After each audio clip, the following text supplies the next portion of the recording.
Pre. Pare! Halika, pasok ka. Pasok ka. Bataan ka? Anong nangyari? Di, ito na nga.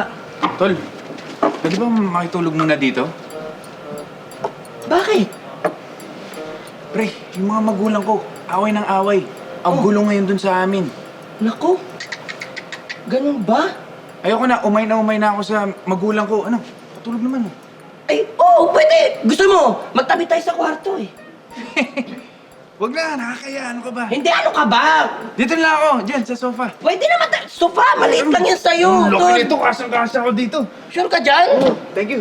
Patulog muna ako. Ayaw mo talaga sa room ko, ha? Hindi, okay na ako. O basta pag may kailangan ka, pare, magsabi ka lang. Feel at home. Okay. Ha? Salamat, pre. Salamat. Sige, magpahinga ka muna dyan. Bukas na lang.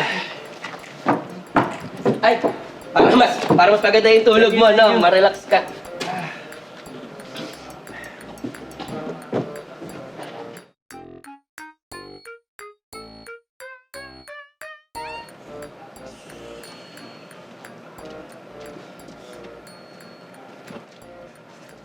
Ayan.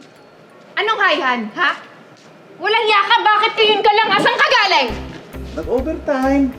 Overtime? Oo. Overtime? O baka nang bababae ka, ha? Nang bababae ka na naman, ah! Ayan ka na naman, puro ka na naman duda sa akin eh. Anong duda? Ha? Buti sana kung umuwi ka sa bahay kagad pagkatapos ng trabaho.